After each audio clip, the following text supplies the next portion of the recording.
Да се запознаем с задачата за 7-ми клас. Даден е трапец ABCD.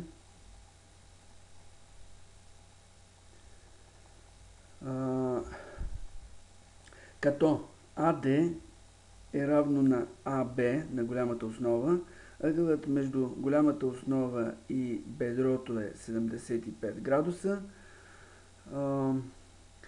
Средата на BC е точка М, така че това парче от страната е равно на това парче.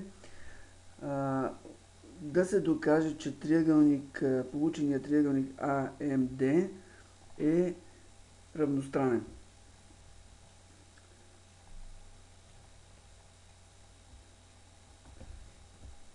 Правим следното. Допълваме трапеца до квадрат, така че квадрата вече е ABND, като CM е равно на MB. Това е полусловие. Свързваме N с M и тя се явява медиана, като медианата е равна на половината на хипотенузата и в крайна сметка получаваме, че CM е равно на MB, равно на MN. Триъгълникът CNM е равнобедрен.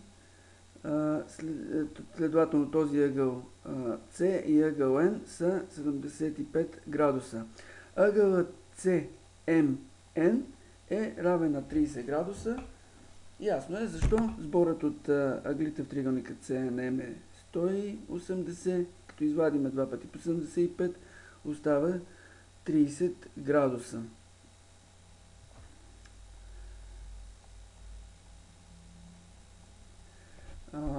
Сега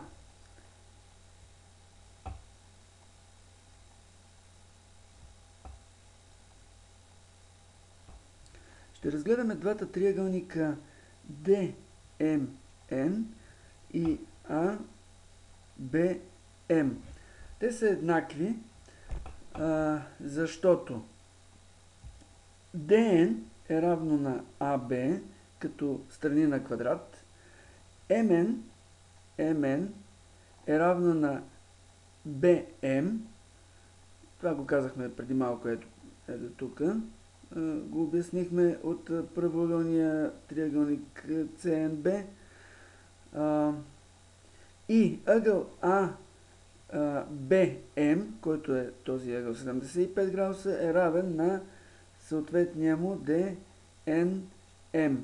Ето този ъгъл също е 75 градуса. Следователно, получаваме, че триъгълник DNM е еднакъв на AMB.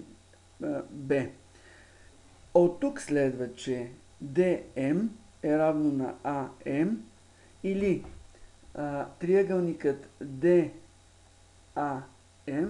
е равнобедрен. Тоест получихме, че ето това парче тук е равно на ето това парче. Продължаваме нататък с задачата. Построяваме диагонала BD. По условие AD, ето тази страна AD, е равна на страната AB на трапеца. В случая те са и страни на квадратата. Следователно, ето този ъгъл, т.е. триъгълника DAB се явява равнобедрен правоъгълен триъгълник. Следователно, ето този ъгъл ADB и този ъгъл ABD са по 45 градуса. След това построяваме CQ, която да е перпендикулярна на BD и какво получаваме в резултат. Построяваме и МQ, ето тази отсечка, и да видим какво следва от всичко това. Разглеждаме триъгълника DQC. За него знаем, че този ъгъл е 45 градуса, този ъгъл е прав. Следователно, този ъгъл също е 45 градуса и триъгълникът DQC се оказва, че е равнобедрен, като тази страна е равна на тази страна, т.е. DQ е равно на QC.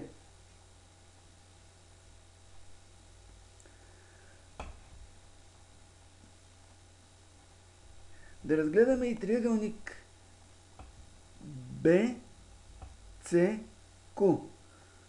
Той е правоъгълен, тъй като CQ е перпендикулярна към BD.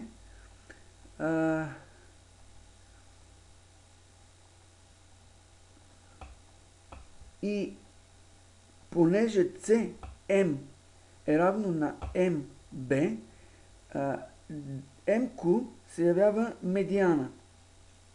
Значи тази отсечка тук се явява медиана. И в правоъгълния триъгълник медианата MQ е равна на половинките от хипотенузата CM и MB.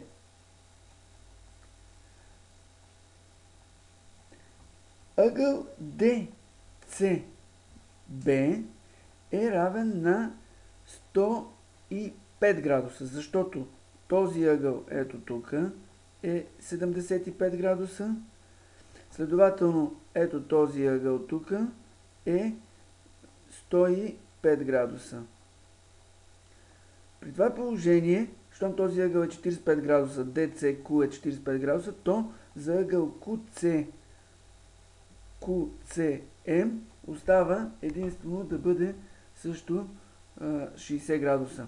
От тук получихме, че триъгълникът QMC, който е равнобедрен, до този момент, поради това, че този ъгъл, тази страна е равна на тази страна, сега се оказва, че не само е равнобедрен, ами е и равностранен, поради това, че този ъгъл е също 60, този е 60 и всъщност за третия ъгъл остава също да е 60. Така че доказахме, че CQM триъгълника е равностранен.